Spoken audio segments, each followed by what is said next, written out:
10, 9, 8, 7, 6, 5, 4, 3, 2, 1.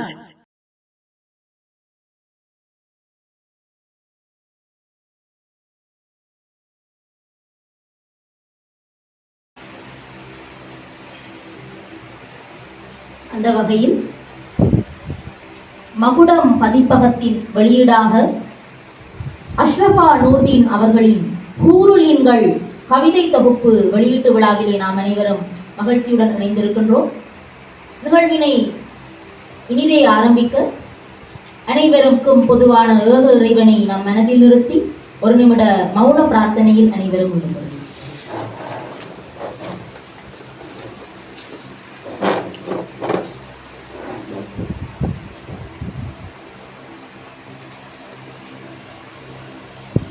எழுத்தாளர் ஜனாப் ஆ.வா. முக்சீன் அவர்களை கனிவன்புடன் அழைத்திருக்கின்றோம்.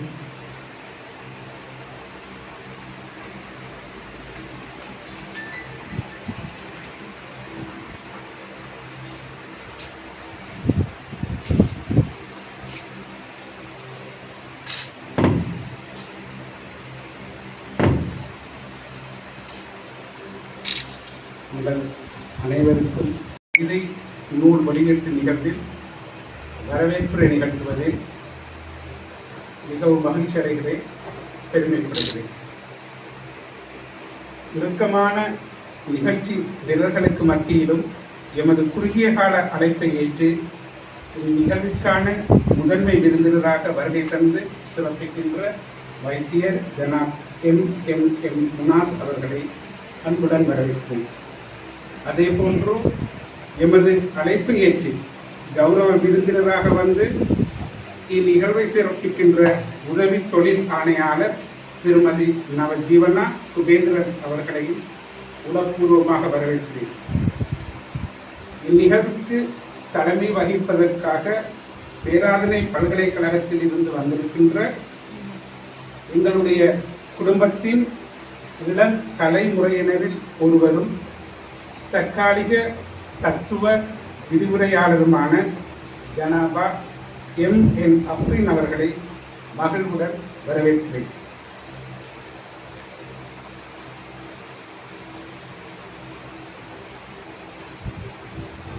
இந்நூலின் திறனாய்வுக்கு சம்மதம் தெரிவித்து கனதியான உரைகளை நிகழ்த்துவதற்காக இங்கு வருகை தந்திருக்கின்ற சட்டத்தரணி திருமதி ஐஸ்வர்யா பிரசாதனன், இலக்கிய ஆர்வலர் திரு டி. லலிதகோபன் மற்றும் ஓய்வு நிலை நீதிமன்ற பதிவாளர் ஜனாப் எம்.எஸ்.எம். நியாஸ் ஆகியோரை உளம் நிறைந்த மகிழ்வுடன் வரவேற்கிறேன். தாம் உடல்நலக் குறைவுடன் இருந்த போதிலும் நூலாசிரியர் அஷ்ரஃபா தமது மகள் என உரிமையுடனும் பாசத்துடனும் எப்போதும் கூறுகின்ற முதுபெரும் இலக்கிய தம்பதிகள் திரு கனகரத்தினம் சகிதாசன் ஐயா, அவரின் துணைவியார் பாலதேவி அம்மையார் இருவரையும் மனப்பூர்வமாக நான் வரவேற்கிறேன். இவர்களோடு நாங்கள் நேரடியாகவும் தொலைபேசி மூலமாகவும் அழைத்ததை ஏற்றி இங்கு வருகை தந்துள்ள நண்பர்கள், இலக்கியவாதிகள், இலக்கிய ஆர்வலர்கள், உறவினர்கள் ஆகிய அனைவரையும் அன்புடன் வரவேற்கிறேன். கொடுத்த வரம் என்று சொல்வார்கள், அதை நாங்கள் இன்று நேரடியாக காண்கின்றோம். தன்னுடைய மனைவியை இவ்வளவு அழகாக சிலாகித்து அவர்களின் அனைத்து முயற்சிக்கும் உறுதுணையாக இருக்கும் ஜனாப் ஆ.வா. முக்சீன் அவர்களுக்கும் இன்றைய நிகழ்வில் வரவேற்புரை வழங்கியதற்காகவும் இன்னும் பல சிறப்புகளுக்காகவும் நாங்கள் மனமார்ந்த நன்றிகளை தெரிவித்துக் கொண்டு தொடர்ந்து நாங்கள் நிகழ்வின் தலைமையுரைக்குள்ளே செல்லலாம். அந்த வகையில் நிகழ்வின் தலைமையுரையினை நிகழ்த்துவதற்காக நாங்கள் பணிவன்புடன் அழைத்து நிற்பது university of Peradeniya department of philosophy temporary lecturer ஜனாபா எம்.என். அப்ரீன் அவர்களை.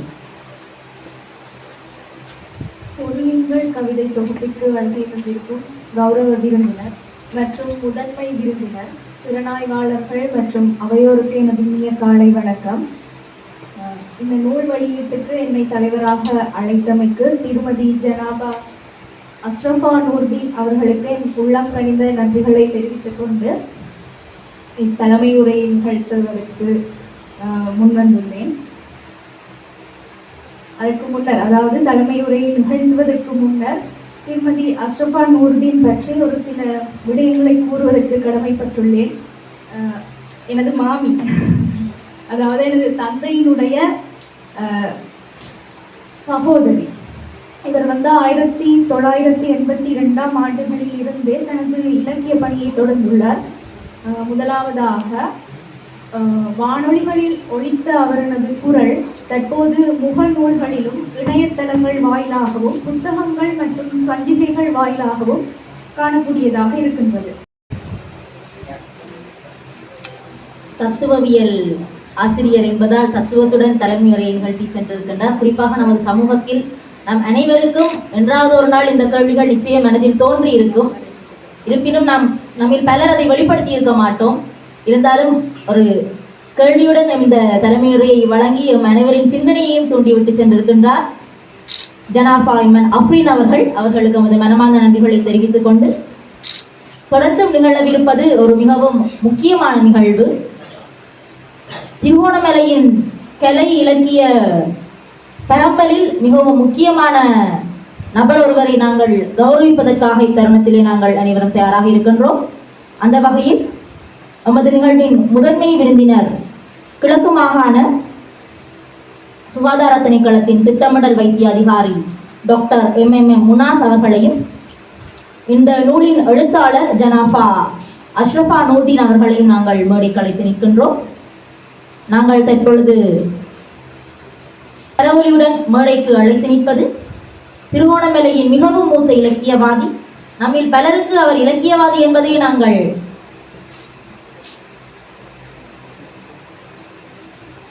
அவர்கள் ஒரு சிறந்த இலக்கியவாதி என்பதையே நம்மில் பலர் மறந்திருக்கிறோம் என்றுதான் நான் நினைக்கின்றேன். ஏனெனில் ஒரு தாயாக, ஒரு மனைவியாகத்தான் நம்மில் பலர் அவரை அடையாளப்படுத்திக் கொண்டிருக்கின்றோம். எனவே அவர் யார் என்பதையும், அவரை நாங்கள் இத்தருணத்தில் நிச்சயமாக ஏன் கௌரவிக்க வேண்டும் என்பதையும் எழுத்தாளர் அவர்கள் இப்பொழுது உங்களுக்காக சொல்லுவார். அஸ்ஸலாமு அலைக்கும். அனைவருக்கும் வணக்கம்.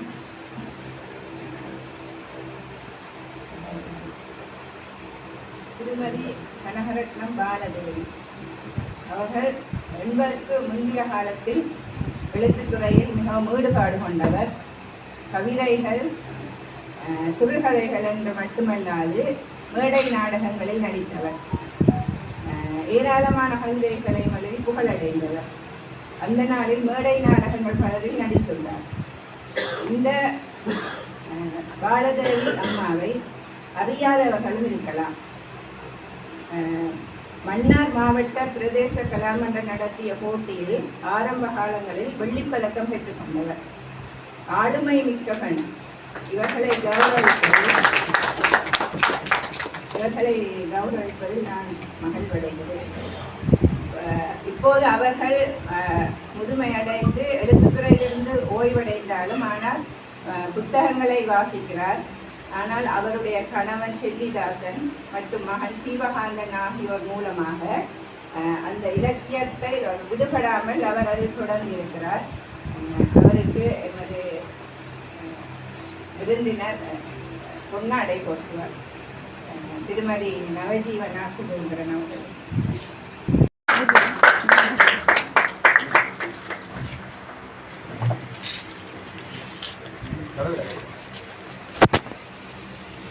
எப்பொழுதுமே இன்முகம் மாறாத அந்த முகம், இன்சொல் மட்டுமே கூறும் அந்த அம்மணி எப்பொழுது போனாலும் தங்கச்சி எப்படி இருக்கிறீங்க, நல்லா இருக்கிறீங்களான்னு ஆர்வமாக விசாரிப்பார். இத்தனை வயதிலும் இத்தனை பிரச்சனைகளுக்கு மத்தியிலும் இலக்கியத்தை விட்டு விடாத ஒரு தம்பதியினர், இலக்கியத்தை விட்டு விடாத குடும்பத்தினர். இந்த குழு புகைப்படத்தில் ஷெல்லிதாசன் ஐயாவும் கலந்து கொள்ள வேண்டும். இன்றைய தினம் கணவன்கள் தங்களுடைய மனைவிகளுக்கு கௌரவத்தை தொடர்ந்து செலுத்திக் கொண்டே இருக்கின்றார்கள். என்ன நாளோ தெரியவில்லை. திருமதி மனைவிகள் நாளோ தெரியாது, அல்லது பூர்வீகங்கள் புத்தகத்தின் தாக்கம்.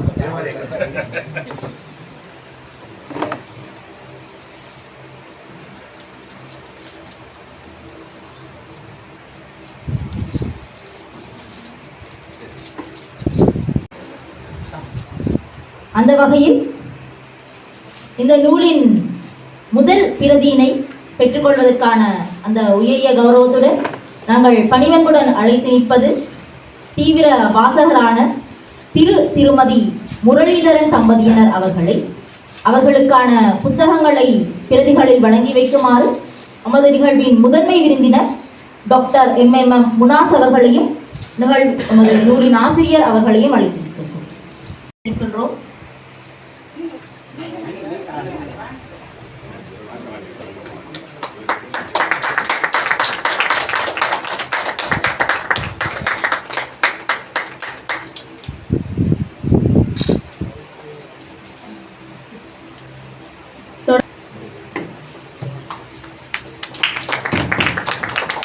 தொடர்ந்து நிகழ்வின் கௌரவ விருந்தினர் அவர்களுக்கும் எழுத்தாளர் அவர்கள் பிரதியினை வழங்கி வைப்பார்கள்.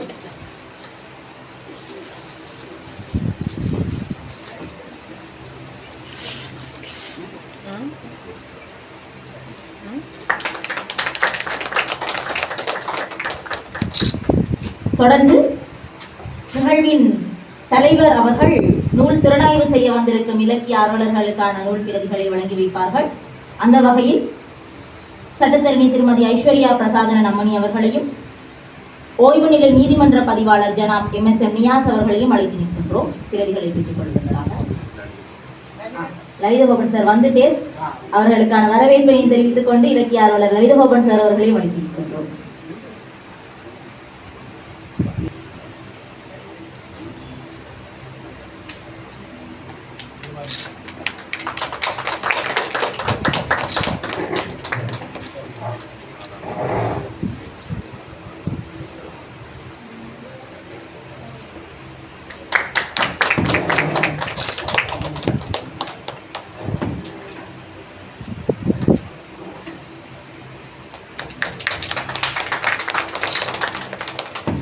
தொடர்ந்து நிகழ்வின் தலைவர் அவர்களுக்கு எழுத்தாளர் அவர்கள் பிரதியினை வழங்கி வைப்பார்.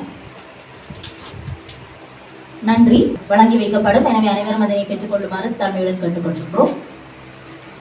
இருக்கும் அல்லவா?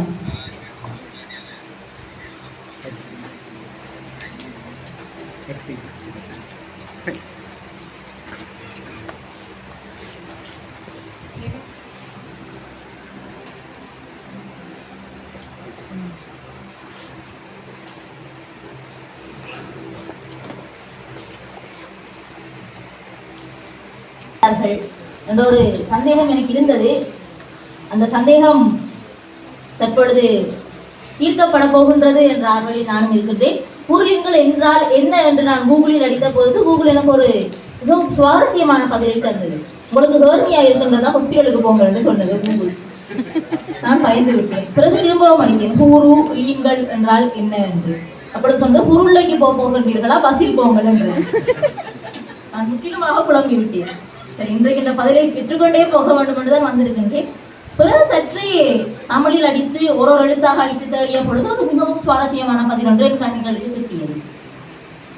அதாவது ஆண்களுக்கு ஹூரின்கள் பல இருக்கின்றார்கள் சுவனத்திலே, பெண்களுக்கு இருக்கின்றதா என்ற ஒரு கேள்வி ஒரு பிளவர் போன். சரி, ஹூரின்கள் என்றால் என்ன, ஏன் அது பெண்களுக்கு வேண்டும், ஏன் ஆண்களுக்கு இருக்கின்றது, என்ன சாமான் என்று போய் பார்ப்போம் என்று பார்த்தேன். வியந்து விட்டேன். இதுக்கு இப்படியும் ஒரு விளக்கம் இருக்கின்றதா என்பதை அறிந்த பொழுது நான் ஒரு நிமிடம் திக்குமுக்காடி போய்விட்டேன். அதை அர்த்தம் தெரிந்தவர்கள் என்னை பார்த்து சிரிக்கின்றார்கள், புரியாதவர்கள் என்னை புரியாத மாதிரியே பார்த்து கொண்டிருக்கின்றார்கள். எனவே அந்த விதத்தில் அப்படி என்றால் என்ன, இந்த நூல் என்ன விடயத்தை சொல்ல வருகின்றது என்பது போன்ற விடயங்களை தெரிவிப்பதற்காக சட்டத்தரணி திருமதி ஐஸ்வர்யா பிரசாதன் அவர்களை திறனாய்வு உரையினை நிகழ்த்துவதற்காக அழைத்திருக்கின்றோம்.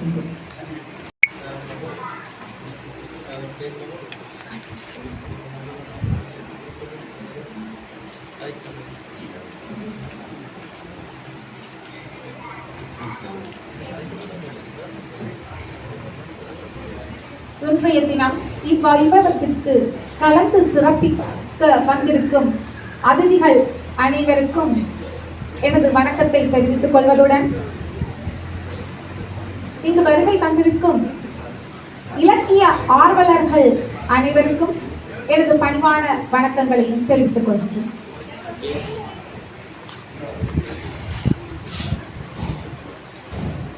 விருந்துக்கு வரும் விருந்தாளி ஒருவரை நல் விருந்தோம்பல் செய்து வழியனுப்பி வைப்பதென்பது தமிழர்கள் எங்களுடைய பாரம்பரியமாகும். அதுபோலவே இவ்விழாவின் கதாநாயகியான கவிதாயினி ஜனாபா அஷ்ரஃபா நூர்தீன் அவர்கள் தனது கவித்துவத்தில் உச்சம் தொட்டு ஹூருலீன்கள் கவிதைகள் எனும் படையலை வாசகர்கள் முன்னிலையில் விருந்தோம்பலுக்காக இன்றைய தினம் படித்துள்ளார். இவ் உவமை ஒன்றே போதுமென்று நினைக்கின்றேன். இப்புத்தகத்தின் மீதான வாசகர்களின் அளவு கடந்த எதிர்பார்ப்பை அதிகரிப்பதற்கு. இதுவரை காலமாக திருகோணமலையில் இடம்பெற்ற பல்வேறு இலக்கிய நிகழ்வுகளில் நான் பார்வையாளராகவும் சில நிகழ்வுகளில் அதிதியாகவும் கலந்து கொண்டே சென்றிருக்கின்றேன். ஆனால் இன்றைய தினம் முதல் முறையாக தனது கவிதை நூலினை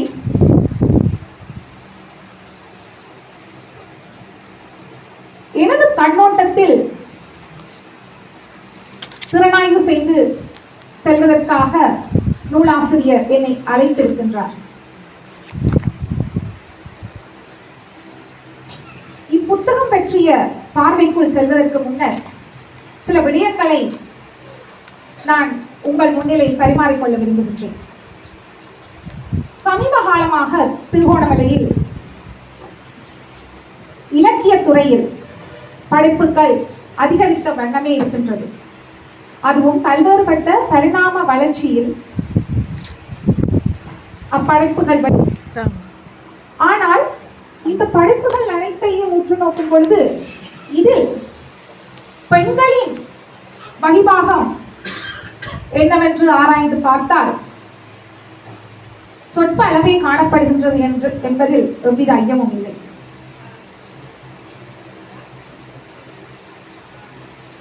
பெண் என்பவள் எந்த துறையில் தான் சிறந்து விளங்குவதாக இருந்தாலும் சரி, தான் முன்னேறுவதாக இருந்தாலும் சரி, அவளுக்கு இரு நபர்கள் எப்பொழுதும் உறுதுணையாக இருப்பார்கள்.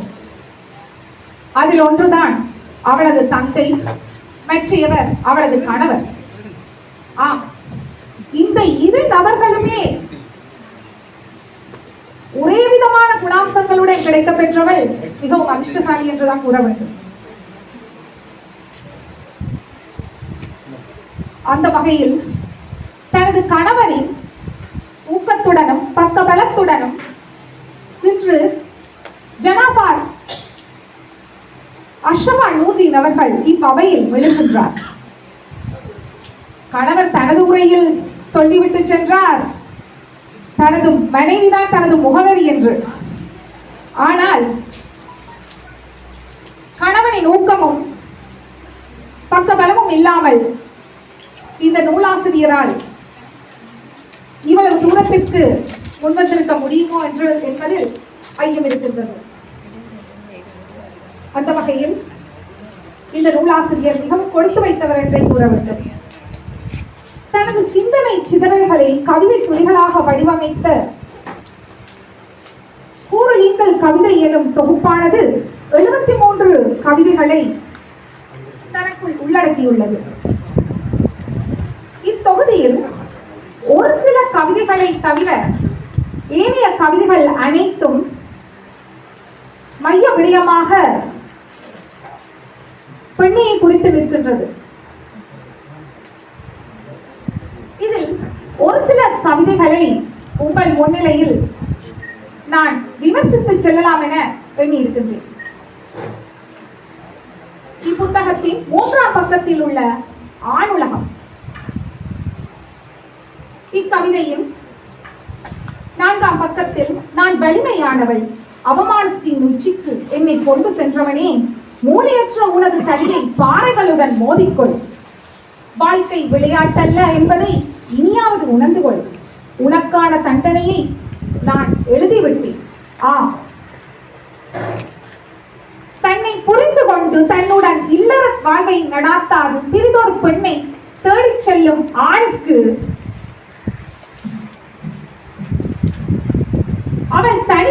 ஒரு வலிமையுடன் தனது சொந்த காலில் தான் வாழும் வாழ்க்கையை அவனுக்கு கொடுக்கும் ஒரு தண்டனையாக இக்கவிதையில் அழகாக வர்ணித்துள்ளார். அடுத்து வாய்ப்பாடு இணைப்புகள் 5ஆம் பக்கத்தில் பிரசுரிக்கப்பட்டிருக்கும் கவிதை. இக்கவிதையை நாம் ஆழமாக உள்நோக்கி சென்று பார்த்தால், ஒரு பெண், அதாவது அவள் இல்லத்தரசியாகவும் இருக்கலாம், தாயாகவும் இருக்கலாம், அவள் காலை எழுந்ததில் இருந்து இரவு படுக்கைக்கு செல்லும் வரை அவளது அன்றாட வேலைகள் ஒவ்வொன்றையும், அதாவது அவள் முதல் நாள் செய்த அதே வேலையைத்தான் திரும்ப திரும்ப ஒவ்வொரு நாட்களும் செய்ய போகின்றாள். தொடர்ச்சியாக தனக்குள் ஒரு வரையறை, அதாவது ஒரு நேர சூசியுடன், அதைத்தான் மறைமுகமாக வாய்ப்பாடு என்று கூறியிருக்கின்றார். திரும்ப திரும்ப செய்கின்ற விடயங்கள் என்ற காரணத்தினால் நேர சூசியுடன் தனது வேலைகளை முகாமையிட்டு செய்து வரும் பொழுது இடையிடையே அவருக்கு வரும் திடீர் சடங்குகள் அது ஒரு இணைப்புகளாகவும் அவற்றுள் உருவாக்கப்படுகின்றது. அதாவது மரண வீடுகளாக இருக்கட்டும், திருமண வீடுகளாக இருக்கட்டும், இதில் கூட ஆண்களை விட பெண்களின் பிரசன்னமே மிக முக்கியமான பங்கை வகிக்கின்றது. அது அவளுக்கு நேர திட்டமிடலில் ஒரு சுமையை ஏற்படுத்துகின்றது. இதனை பெண்கள் வெளிக்காட்டுவதில்லை. இக்கவிதையில் இன்னும் ஒரு விடயத்தை எமது கவிதாயினி தொட்டு சென்றிருக்கின்றார். கொரோனா காலங்களில் பெண்கள் வரிசையில் நின்று தமது நேரங்களை இழந்த நிமிடங்களை ஞாபகப்படுத்தி இருக்கின்றார். அடுத்து 6வது பக்கத்தில் ஈர்ப்பு என் கவிதை தலைப்பில் தன்னுடைய கவிதைகளை பொதுவாகவே இலக்கியங்களில் கவிதைகள் எனப்படுவது அனைவரையும் தன்பால் ஈர்க்கக்கூடிய அவ்வாறான ஒரு வடிவத்தை கொண்டதுதான் கவிதைகள். மற்ற படைப்புகளில் இருந்து சிறப்பாக அதனை வேற்றுமைப்படுத்தி காட்ட முடியும். ஏனெனில் வரிகளில் தனது சிக்கனத்தை கடைபிடிப்பது கவிதைகளின் சிறப்பம்சம். விதிமீறல் 13ஆம் பக்கத்தில் விதிமீறல் என்னும் தலைப்பில்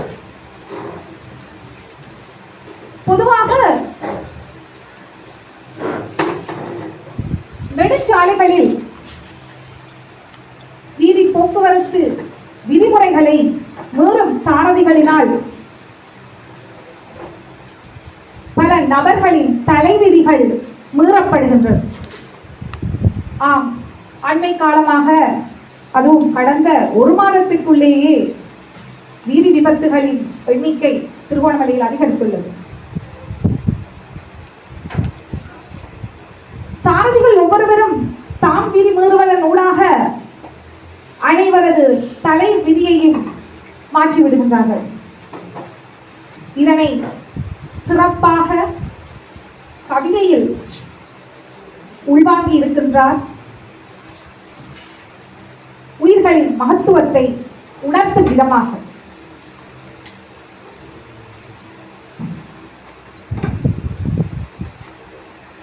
மீண்டும் இக்கவிதை என்னவோ தெரியவில்லை, மீண்டும் மீண்டும் நம்மை வாசிக்க தூண்டும் ஒரு கவிதையாக காணப்படுகின்றது. 31ஆம் பக்கத்தில் மிகவும் அழகாக, அதாவது மருகி போன பல விடயங்களையும் கடந்து சென்ற காலங்களையும் மீண்டும் பார்க்கும் வண்ணமாக மீண்டும் அவற்றை கொண்டு வர முடியுமா என்று அலசி சென்றுள்ளார் நூலாசிரியர். மீண்டும் கொண்டு வர முடியுமா என்பது கேள்விக்குறியான விடயம்தான். அவற்றை கண்முன்னே கொண்டு வராவிட்டாலும் எண்ணங்களிலும் எழுத்துகளிலும் அவற்றை கொண்டு வர முடியும் என்பதை கவிதாயினி எமக்கு உணர்த்தியுள்ளார். தனித்தழுபவள் 37ஆம் பக்கத்தில் தனித்தெழுபவள் என்னும் கவிதையினை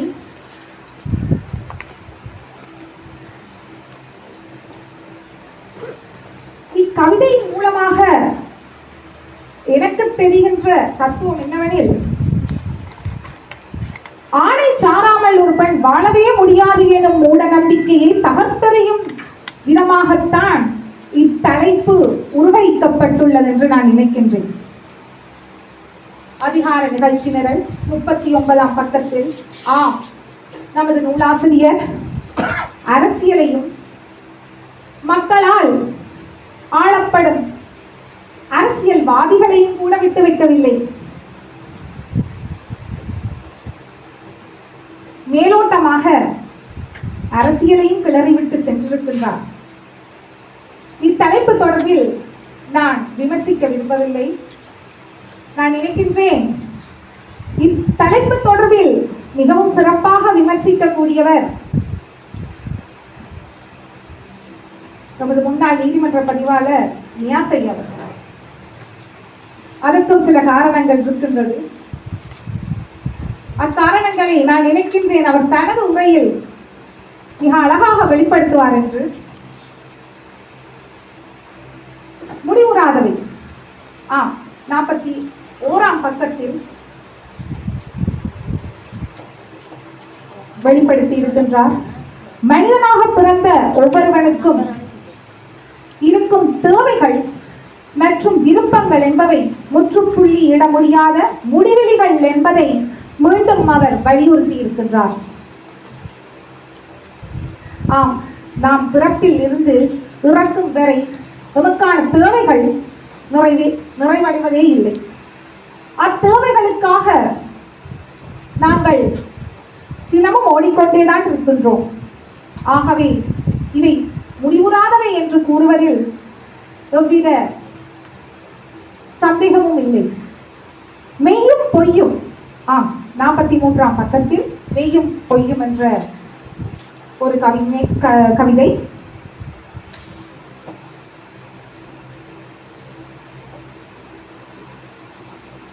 மெய்யை பொய்யாக்குவதிலும் பொய்யை மெய்யாக்குவதிலும் இரண்டு நபர்கள்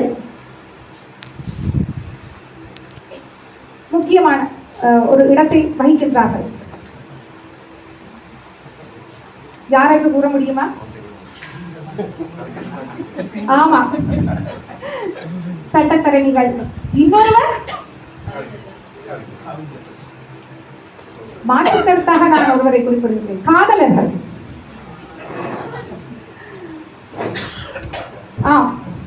இவர்கள் இருவருக்கும் மெய்யும் பொய்யும் அந்தந்த சந்தர்ப்பத்திற்கு ஏற்றாற்போல் அழகாகவும் பக்குவமாகவும் வெளிப்படுத்தும் ஆற்றல் இருக்கின்றது. இந்த கவிதை மூலம் இடத்திற்கும் சந்தர்ப்பத்திற்கும் ஏற்றால் போல் மெய் மற்றும் பொய் என்பவற்றை எவ்வாறு பிரயோகிக்க வேண்டும் என்பதை அழுத்தமாக கூறியிருக்கின்றார்.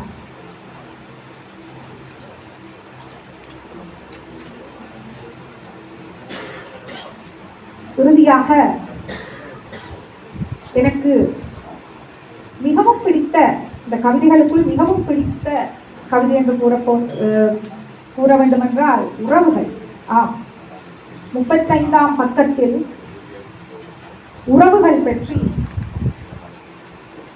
மிக அழகாக அதில் அன்னை, தந்தை, துணை, பிள்ளை, சகோதரர் விடுபட மறுக்கும் உறவுகள் 5 விலைகள் கொடுத்தாலும் கிடைக்காது அன்பு. தனது பேனாவில் உணர்வுகளை நிரப்பி உறவுகளின் உன்னதத்தை தன் கவிதை வரிகளில் சிறப்பாக செய்திருக்கின்றார்.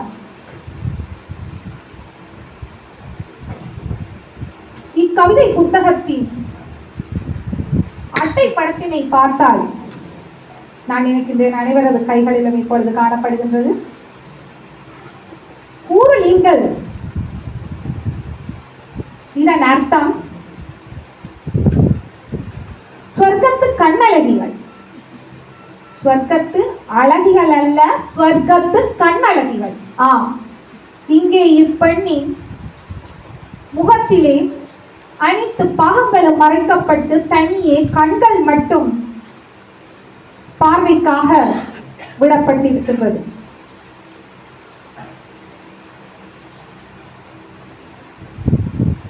மிகவும் அழகான முறையில் புத்தகமானது வடிவமைக்கப்பட்டுள்ளது. அனைத்து கவிதைகளும் அனைத்து விதமான சமூகம் சார்ந்த விடயங்களையும் தொட்டு சென்றிருக்கின்றது. சமூக அக்கறையுடன் சமூக நீதியினை மீறாத வகையில் கவிதாயினி தனது வெளிப்பாடுகளை இந்நூலினூடாக வெளிப்படுத்தி இருக்கின்றார்.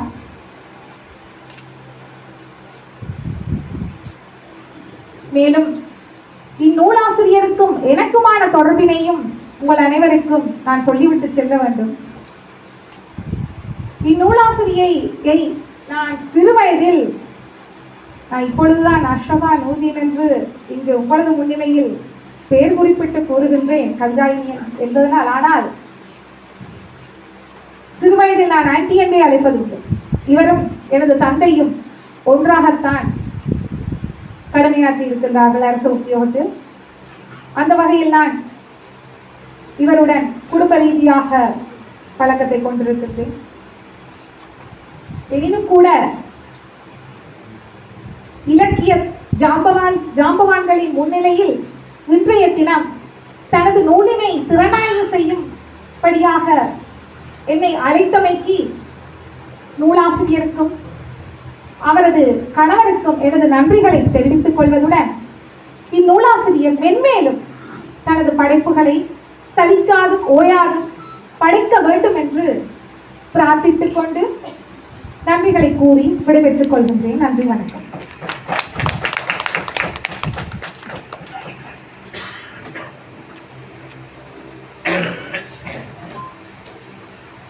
சட்டத்தரணி என்பதால் நான் முதலில் சற்று பயந்திருந்தேன். எங்கே வெளுத்து விளாசி விடுவார்களோ, மைக் பத்தி எரிய போகின்றதோ என்றெல்லாம் பயந்து கொண்டிருந்தேன்.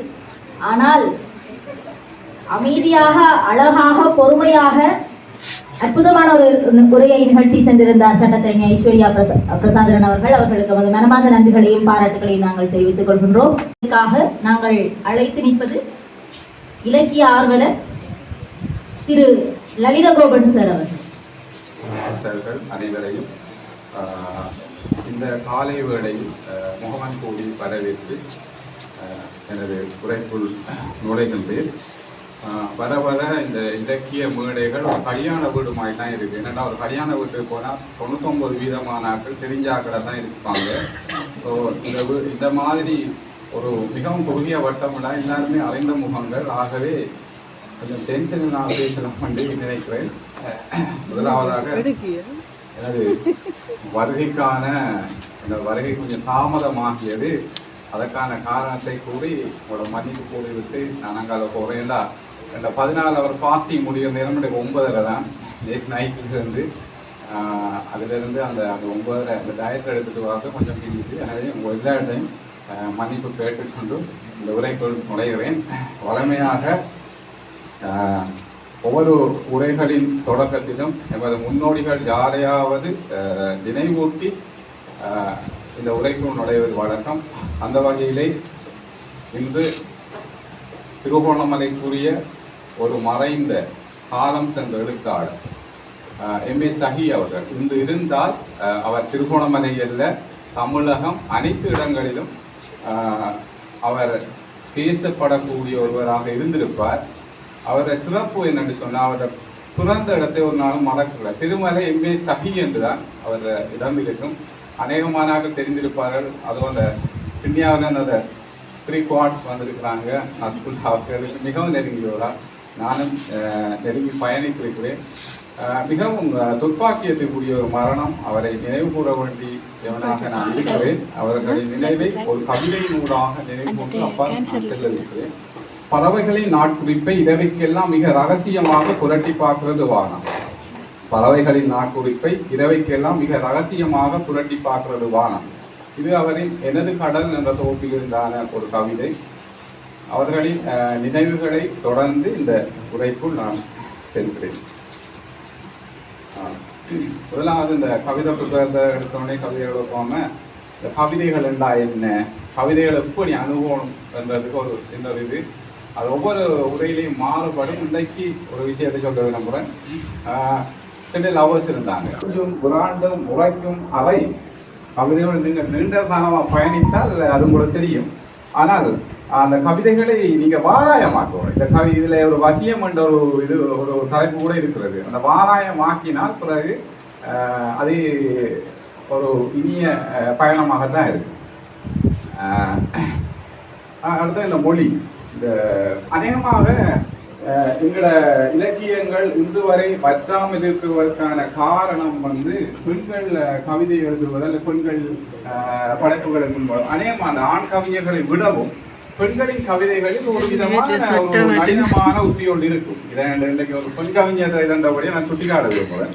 இப்போ சாதாரணமாக ஒரு மொழி நடை இருக்குது. என்ன என்றது ஒரு பெண்கள் அநேகமாக என்னங்க சொல்லுவாங்க. அதில் ஒரு நளினம் இருக்கு இல்லையா? அதே மாதிரி தான் இந்த கவிதைகள். பெண்கள் கவிதை எழுத போனால் அதுக்குள்ள எப்படியோ ஒரு நளினமும் ஒரு விதமான குலையும் வந்தது. ஆகவே மொழியை வற்றாமல் வைத்திருப்பதில் இந்த பெண்களின் பங்கு மிகவும் அளப்பரியது என்றதை இந்த இடத்துல நான் சுட்டிக்காட்ட விரும்புகிறேன். தமிழில் அநேகமாக 90களுக்கு பிறகுதான் இந்த கவிதைகள் நவீனத்துவம் பின்னவீனத்துவம் பெரிய வடிவில் கவிஞர்கள் எடுத்துள்ளதுன்னா புதிய ஒரு வகையான ஒரு பாதையை 90களுக்கு பிறந்த தமிழகத்திலாகட்டும் ஈழத்திலாகட்டும் பல்வேறு கவிஞர்கள் உருவாகி இன்னும் உருவாகி கொண்டிருக்கிறார்கள். அண்ணா அவர்களின் உரை, அதாவது பலர் எழுத்தாளர்கள் பல உரையாடல்களை நானும் கவனித்திருக்கின்றேன். ஒரு புத்தகத்தை எடுத்தால் அதை பற்றி மட்டும்தான் பேசுவார்கள். ஆனால் லலிதமோகன் சார் எங்களை உலகம் முழுவதும் சுற்றி போய்விடுவார். இளங்கணந்தாளாக இருக்கட்டும், ஆண்டாளாக இருக்கட்டும், திருவாசகமாக இருக்கட்டும், நாமே மறந்த பல விடயங்களை, நாம் அறியாத பல விடயங்களையும் தொட்டுக்காட்டி இந்த அழகான ஒரு கவிதை நூல் நயப்புரையை செய்திருந்தார். அவர்களுக்கு மனங்கனிந்த பாராட்டுகளையும் நன்றிகளையும் தெரிவித்துக் கொண்டு இருக்கின்றோம். முன்னாள் நீதிமன்ற பதிவாளர் ஜனாப் MSM நியாஸ் ஐயா அவர்கள்.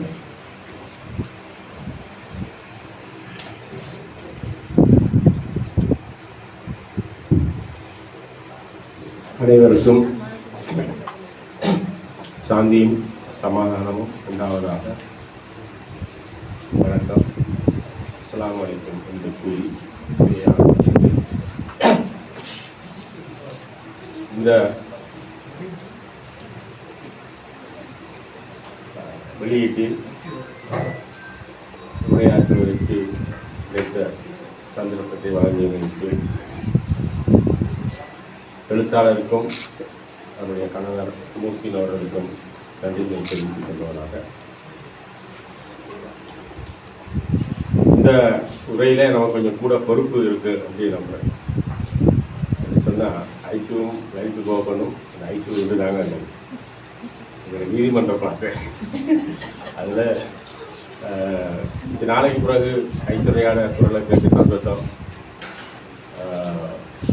நாங்கள் கைப்பிடித்து வளர்த்து விடுற ஆக்கள் பின்னால் வளர்ந்து உயர்ந்து நிற்கிற போது ஒரு சந்தோஷம் வரும். இதில் பிள்ளைகள் வளர்ந்து நிற்கிறாங்களே அப்படிங்கிற மாதிரி.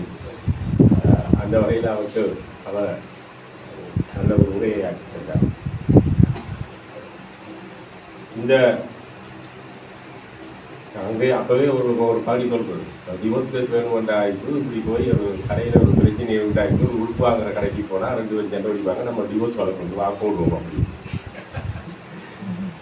மேலே அவங்களுக்கு அந்த தாக்கம் தெரியும். தாக்கரிப்பு, மகவைப்பு, பெண்கள் சார்ந்த பல வழக்குகளை கையாண்டார இந்த அனுபவத்தால் தெரியும்.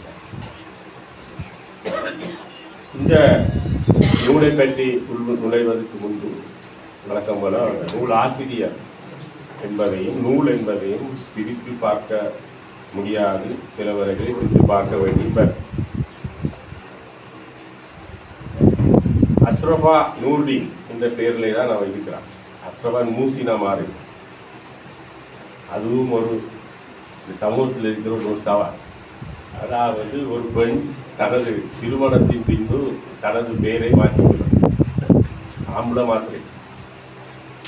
ஆனால் அஷ்ரஃபா அஸ்ரபா நூடி நாட்டு ஆயிடுச்சு. நான் அப்புறம் மூசினும் அதை நீங்கள் மாற்று அப்படின்னு சொல்லிக்க மாட்டேன். இதுதான் நம்மளுக்கு அலுவலகங்கள் உங்களுக்கு தெரியும். பல பேர் இங்கே அரசு உத்தியோகத்தர்கள் அலுவலகத்தில் ஒரு நடைமுறை இருக்கிறது. அவர் திருமணமாகி வந்ததை இப்போ ஒரு கோமடு கொடுப்பாங்க. அவர் சிவி ஸ்டேட்டஸ் மாறுறது மாறி ஒரு நம்பர் ஒன்று கிடைக்கும். அந்த கோம் அவர் நிறுத்தி கொண்டு தருவாங்க. பெண்கள் தான் தருவாங்க. அந்த உடனே அந்தையிலிருந்து அவரை பேரை வந்து மாறி அவருக்கு WNP எல்லாம் பதிச்சு அது ஒரு வேலை இருக்கு. ஆனால் அஸ்ரபாத்தோட பிரச்சனையும் தாக்கி நான் ஊற்றினேன். ஆனால் அதெல்லாம் நான் ஊற்றினேன். நான் அப்படிதான் இருக்கிறேன். இதான் அஸ்ரபா. இப்போ அஸ்ரபாவை தெரிய முதல் அவரோட கவிதைகளோடாதான் எங்களுக்கும் தெரியும்.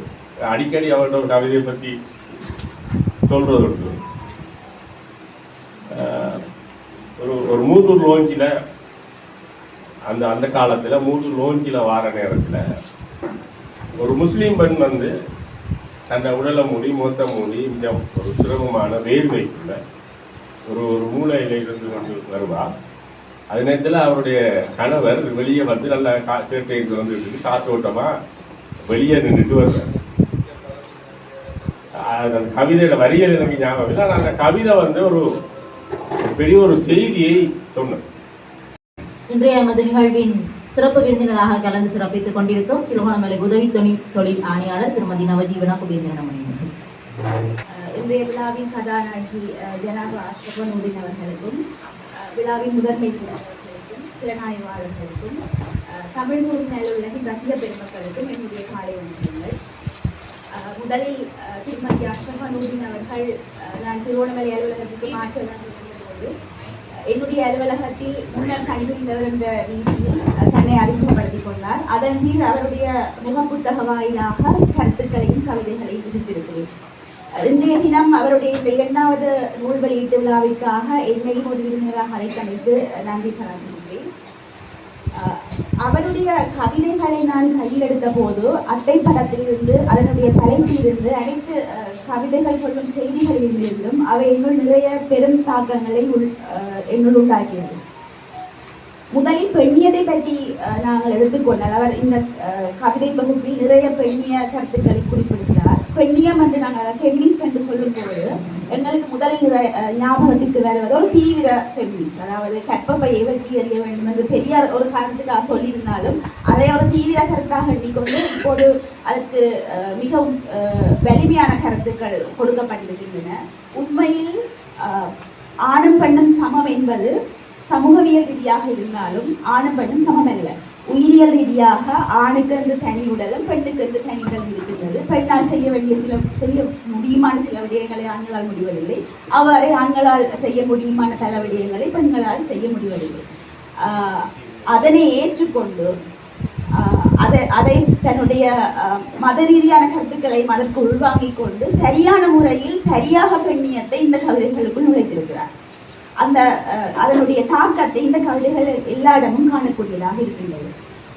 எனவே பெண்ணியம் தொடர்பாக பெண்ணுடைய வலிகளையும் வலிமையையும் இறைமையையும் காதலையும் சமூக ரீதியான கருத்துக்களையும் பல இடங்களில் இந்த கவிதை மூலமாக அவர் தொட்டு சென்றிருக்கிறார்.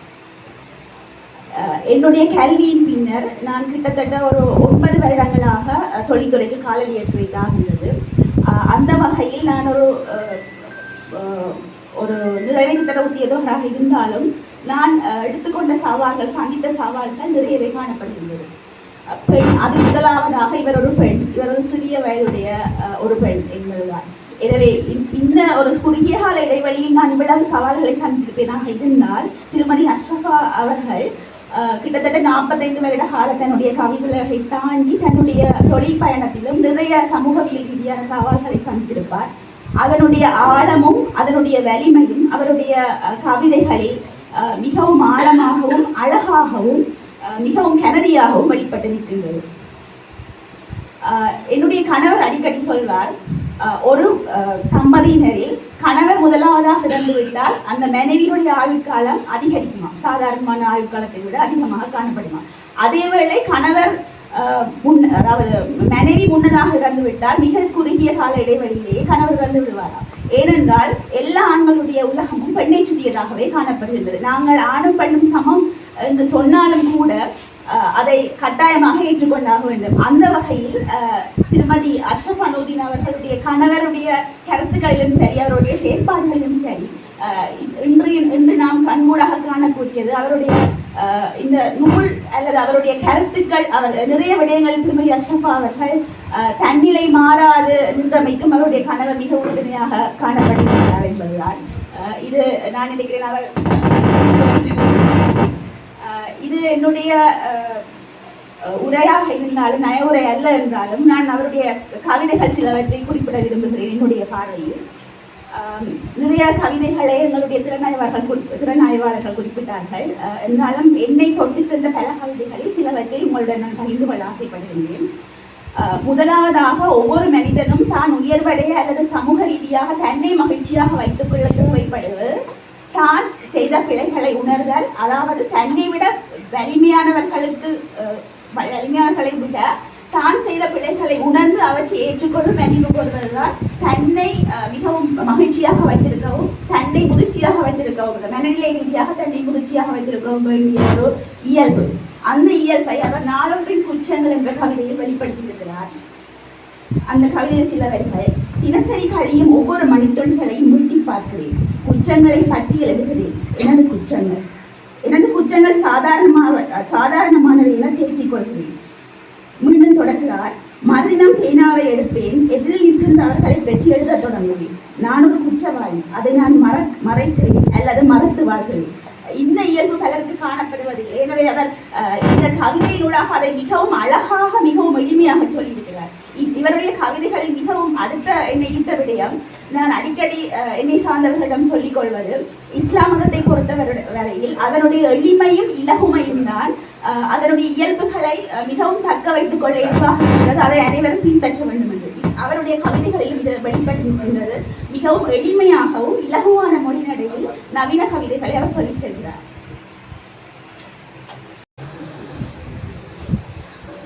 விருந்தினராக வந்திருந்தாலும் தன்னை ஒரு தேர்ந்த வாசகியாக, ஒரு சிறந்த நயப்பாளராக அறிமுகப்படுத்தி ஒரு எழுத்தாளர் மனக்குளிரக்கூடிய ஒரு அற்புதமான உரையாற்றி சென்றிருந்தீர்கள். நன்றி அம்மா.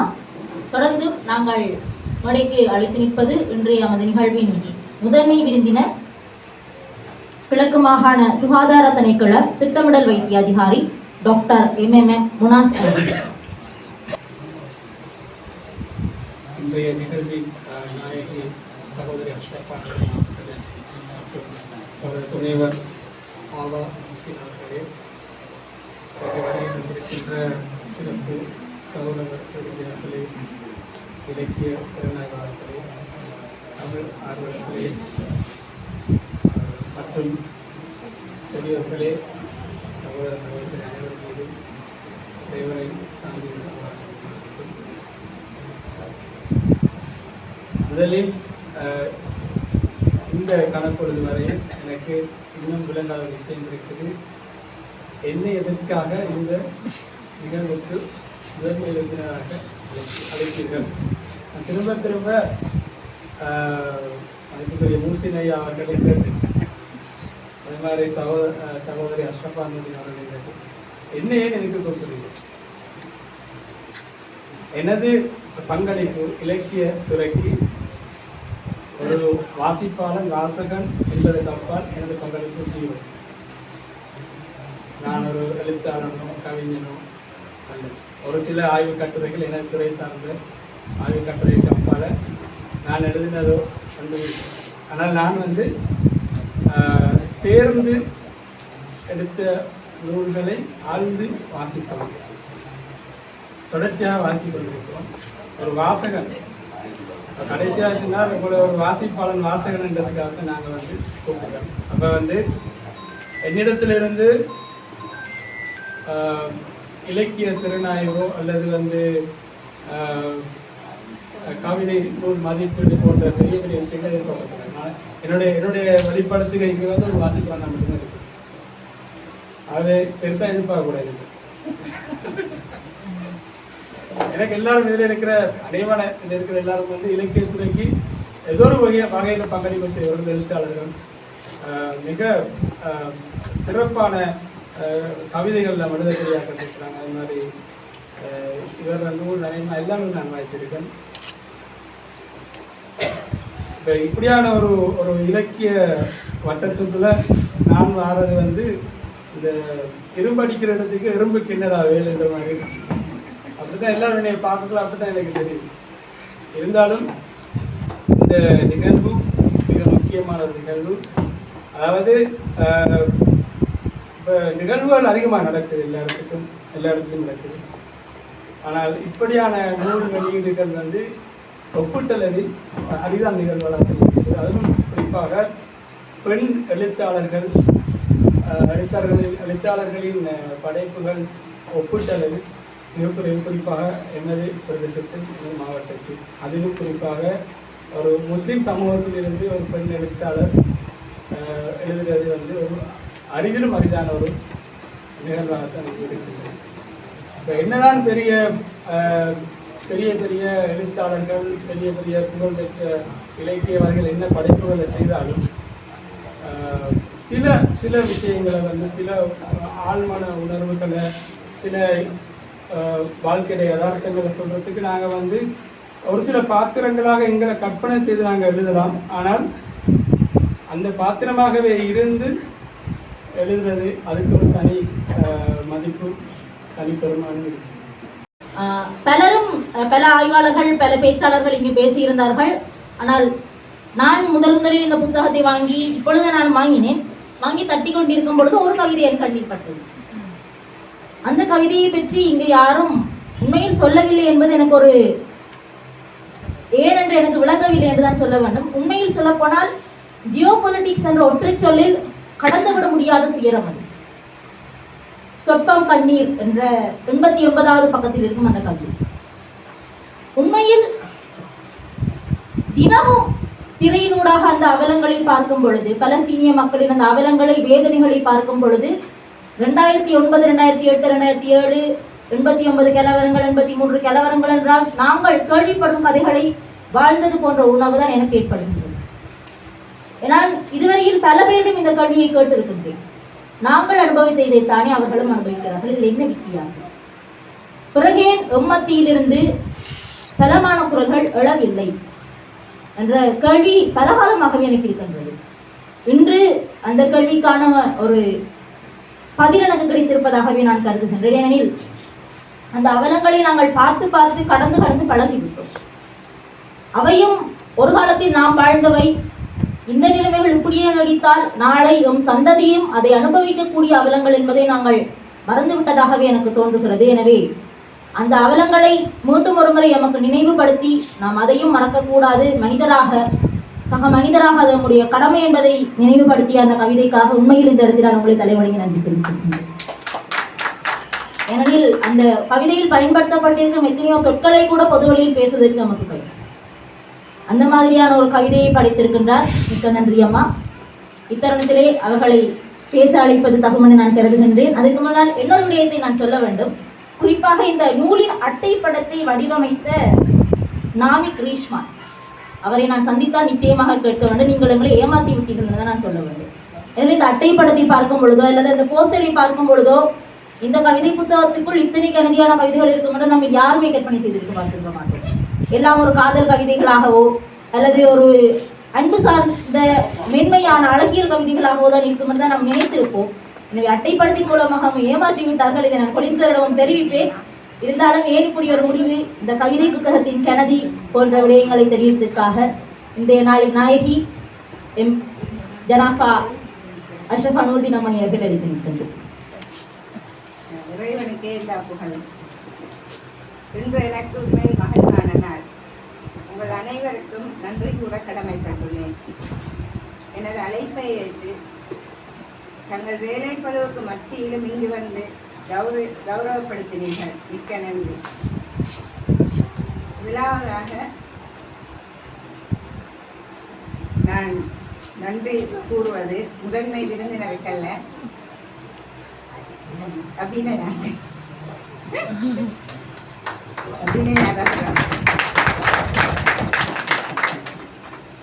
அந்த சிறந்த குரலின் மூலமாகவும் எனக்கு இலகுவாக வரும் அந்த மொழி நடையினூடாகவும் இந்த விழாவுக்கு மட்டுமல்ல இந்த திருகோணமலையில் நடக்கும் எல்லா விழாவுக்கும் அவர் அழைக்கப்படுகிறார்.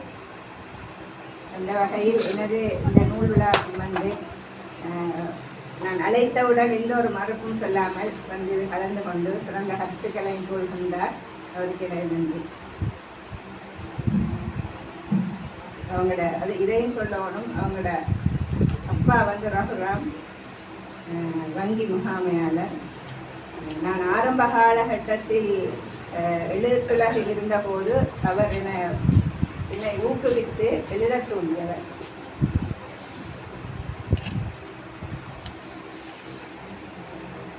மற்றது விழாவுக்கு தலைமை தாங்கி தனது சிறந்த கருத்துக்களை பகிர்ந்த அப்ரீன் இஸ்ஸத் அவர்களுக்கும் முதன்மை விருந்தினராக வருகை தந்து தனது ஆழமான கருத்துக்களை முன்வைத்த டாக்டர் முனாஸ் அவர்களுக்கும் எனது நன்றிகள். நான் அரச பதவியில் இறுதியாக கடமையாற்றி ஓய்வு பெற்ற மாவட்ட தொழில் திணைக்களத்தின் திறமை மிக்க பெண்ணும் உதவித்தொழில் ஆணையாளருமாகிய திருமதி நவஜீவனா சுபேந்திரன் அவர்களுக்கும் அவரது மனதை தொட்ட உரைக்கும் எனது மகிழ்ச்சியையும் நன்றியை தெரிவித்துக் கொள்கிறேன். இத்தருணத்தில் எனது நூலுக்கு அணிந்துரைகள் வழங்கிய மதிப்புக்குரிய பேராசிரியர் தென்கிழக்கு பல்கலைக்கழக மொழித்துறையில் கடமையாற்றும் ஜனாப் ஏஎம் அஸ்ரப் அவர்களுக்கும் எனது கலைத்துறை பயணத்தில் எப்போதும் என்னை ஊக்குவிக்கும் பிரபல எழுத்து ஆளுமை அன்பிற்குரிய திக்குவலை கமால் அவர்களுக்கும் வாழ்த்துறை வழங்கிய அம்மணி திருமதி பாலதேவி கனகரட்னம் அவர்களுக்கும் பதிப்புரை மூலமாக தனது சிறந்த உரையினை தந்த தம்பி மைக்கேல் கொள்ளினுக்கும் மற்றும் என்னை மிக அறிந்த அன்புள்ளம் கொண்ட அனைவருக்கும் எனது நன்றிகளை தெரிவித்துக் கொள்கிறேன்.